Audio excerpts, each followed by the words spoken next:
अखंड मंथन के सभी दर्शकों को नमस्कार। मैं हूं शेखर त्रिपाठी और अब कोरोना से जुड़ा एक और शुभ समाचार। भारत के जाने माने चिकित्सा विशेषज्ञों की एक टीम ने कहा है कि कोरोना के बढ़ते रोगियों को देखकर घबराने की आवश्यकता नहीं है, क्योंकि आने वाले दिनों में ये वायरस मनुष्य का कुछ अधिक बिगाड़ नहीं पाएगा।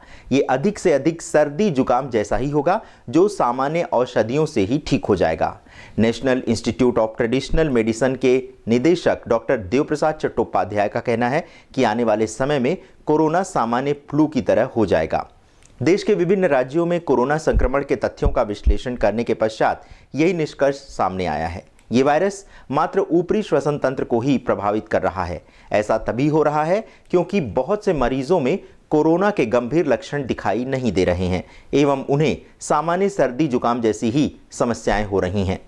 डॉक्टर देवप्रसाद ने यह भी कहा कि कोरोना के बढ़ते रोगियों को देखकर घबराएं नहीं, क्योंकि मई के अंतिम सप्ताह या फिर जून के प्रथम सप्ताह में कोरोना का वर्तमान संक्रमण काल काफी सीमा तक सिमट जाएगा। देश के 80 से 85% कोरोना रोगियों पर किए गए अध्ययन से पता चलता है कि ये शरीर पर हमला करने के पश्चात श्वसन तंत्र के ऊपरी हिस्से में ही रह जाता है। ये वायरस नाक, मुंह एवं गले में म्यूकस बनाने वाली मोनोलेयर एवं बाइलेयर कोशिकाओं के साथ अन्य कोशिकाओं की संख्या भी कम होने से वायरस वहां पर मल्टीप्लाई नहीं कर पा रहा है। ऐसा होने से रोगियों में सामान्य तौर पर कोई गंभीर लक्षण उत्पन्न नहीं हो रहे हैं।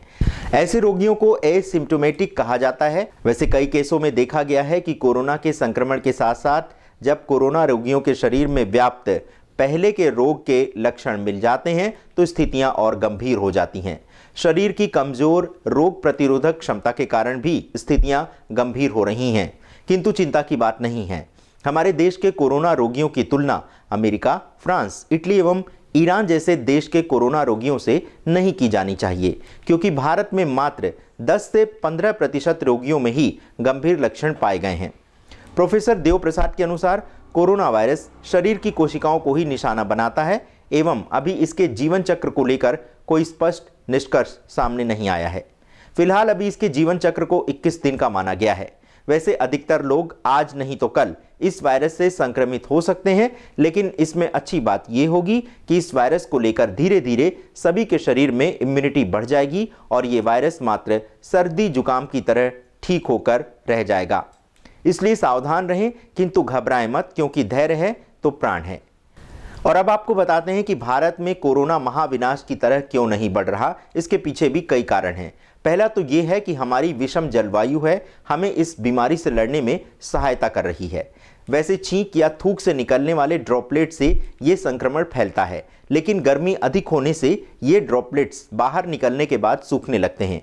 इनका आकार भी कम हो जाता है, इसलिए वायरस कमजोर हो जाता है और इसमें संक्रमण फैलाने की शक्ति क्षीण हो जाती है। वैसे भी मानव जीवन रोगाणुओं के बीच में ही घिरा है, अतः हमारा शरीर इनसे लड़ने के लिए स्वयं ही सक्षम हो जाता है।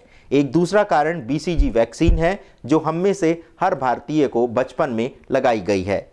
इस कारण भी ये भारतीयों में संक्रमण को उस गति से नहीं बढ़ा रहा है जितना कि बढ़ना चाहिए। हार्ड इम्यूनिटी के विशेषज्ञों का कहना है कि ये केस जितना अधिक बढ़ेगा, लोगों में उसके विरुद्ध प्रतिरोधक क्षमता का और भी विकास होगा, जिसे हार्ड इम्यूनिटी भी कहा जाता है। जबकि सॉफ्ट इम्यूनिटी में हम संक्रमण के कारणों से बचते हैं।